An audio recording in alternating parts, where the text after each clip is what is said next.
pikiran manusia yang tidak pernah dipakai untuk memikirkan Tuhan bagaikan barang antik yang tak pernah terpakai. Hai, Assalamualaikum. Di kanal Saling Mengenal ini kami mengulas agama dan serba-serbinya dalam renungan, kisah, dan puisi menggunakan sumber-sumber utama. Di sesi sebelumnya, kami telah membahas tentang mengapa manusia istimewa menurut para sufi, dan kami juga telah membahas makna tubuh manusia yang merupakan identitas ketuhanan manusia dalam level zahir. Kini saatnya kami menguraikan identitas ketuhanan dalam derajat batin manusia. Pada dasarnya, manusia diciptakan untuk tujuan apa adanya, atau dengan kata lain, objektif. Karena manusia berasal dari Tuhan dan diciptakan dalam identitas ilahi, maka menjadi apa adanya berarti melampaui diri untuk menemukan jati diri sejati, yang tidak lain adalah Tuhan sendiri. Nah, manusia bisa menemukan jati dirinya dengan memfungsikan 3 identitas ketuhanan yang dimilikinya, yaitu akal budi, kehendak bebas, dan perasaan. Mari kita bahas satu persatu. Pertama, apakah yang disebut dengan akal budi? Akal budi adalah terjemahan kata intelligence yang artinya adalah akal sekaligus budi atau hati. Jika akal adalah daya yang dimiliki manusia untuk berpikir, lalu apakah makna kata budi? Dalam bahasa Sanskerta, kata budi berarti sadar atau menyadari. Dalam tradisi Islam, kata budi adalah setara dengan kata hati atau kalbu. Lalu, apa perbedaan antara akal dan budi? Akal bersifat terbatas dan hanya mengerti sesuatu ketika sesuatu itu terbatas. Sedangkan budi atau hati bersifat tidak terbatas, yang karenanya hati itu menjadi singgasana Tuhan seperti yang disabdakan Nabi, qalbul mu'min 'arsyur rahman. Hati orang yang beriman adalah singgasana Tuhan Sang Maha Pengasih. Dalam tasawuf, budi atau hati dianggap anggota batin utama dalam diri manusia yang bisa ia gunakan untuk memahami realitas. Sedangkan akal dianggap sebagai perpanjangan dari hati itu. Dengan kata lain, hati adalah primer, sedangkan akal adalah sekunder.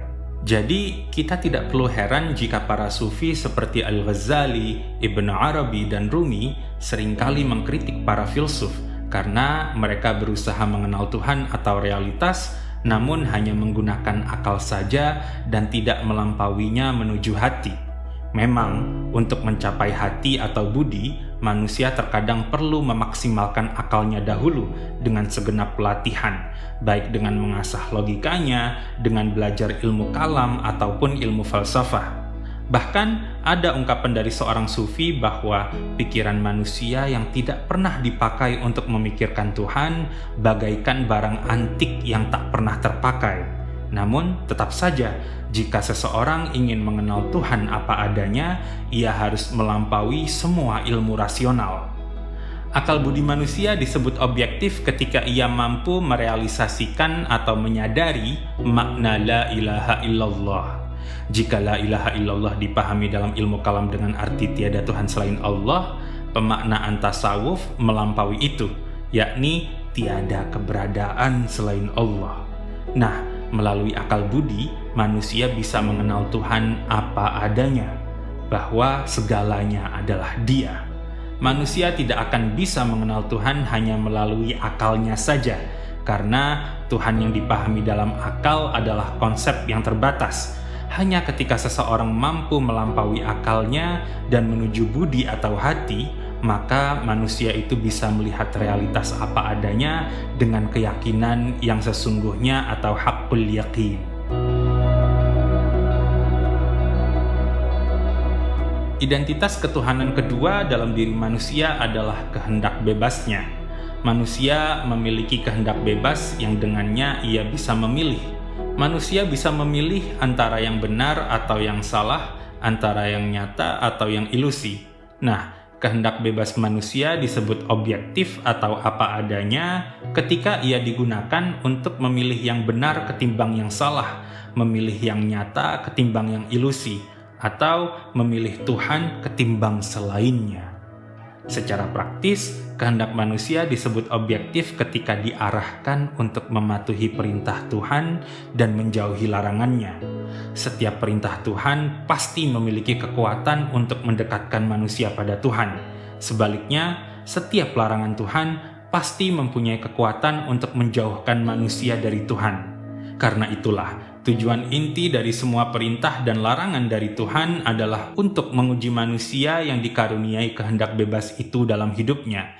Jika manusia itu memilih Tuhan, maka ia bahagia. Jika ia memilih selainnya, ia akan sengsara.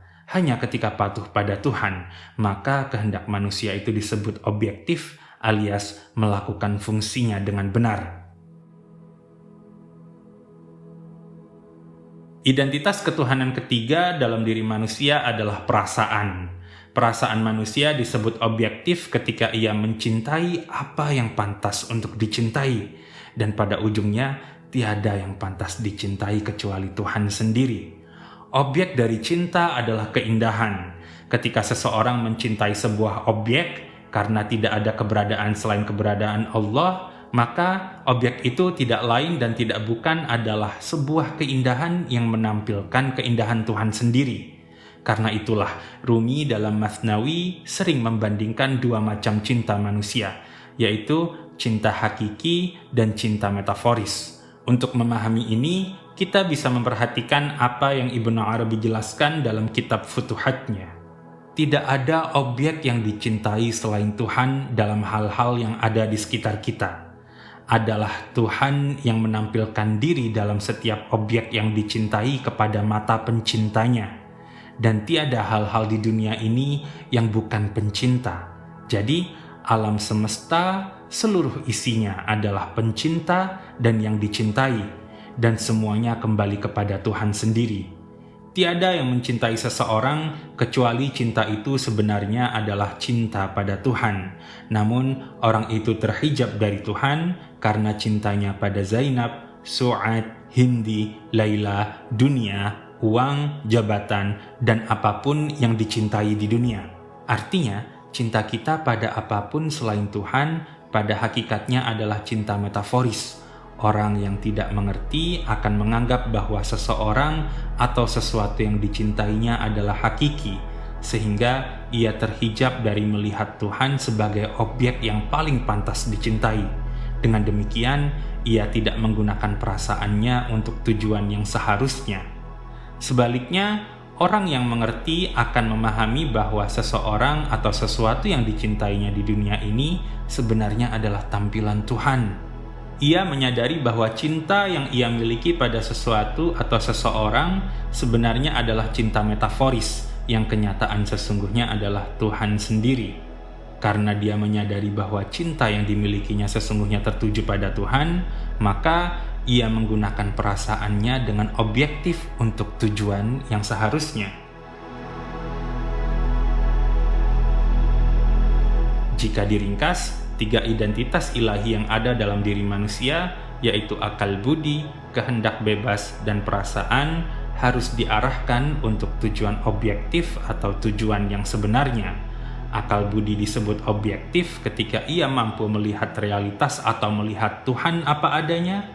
Kehendak bebas manusia disebut objektif ketika ia digunakan untuk memilih apa yang mengarahkannya pada Tuhan dan menjauhi apa yang menjauhkannya dari Tuhan. Terakhir, perasaan manusia disebut objektif ketika ia diarahkan untuk mencintai Tuhan. Meminjam istilah Said Hussein Nasr, 3 identitas ilahi ini manusia pinjam dari Tuhan. Selama manusia meminjam, yang harus dilakukannya adalah menggunakan apa yang dipinjamnya itu dengan baik dan sesuai tujuannya. Dalam agama Islam, 3 identitas ilahi ini mewujud dalam 3 rupa kecenderungan tasawuf. Akal budi menampil dalam kecenderungan ma'rifah atau mengenal Tuhan, perasaan menampil dalam kecenderungan mahabbah atau mencintai Tuhan, dan terakhir kehendak bebas menampil dalam kecenderungan makhofah atau takut pada Tuhan. Setelah mendengarkan uraian ini, jika kita melihat ke dalam diri kita sendiri, sejauh apakah kita sudah objektif dalam menggunakan akal budi, kehendak bebas, dan perasaan kita? Walhamdulillahi wahdah. wa sallallahu ala sayyidina Muhammad wa alihi wa itrati wa hasbunallah wa ni'mal wakil.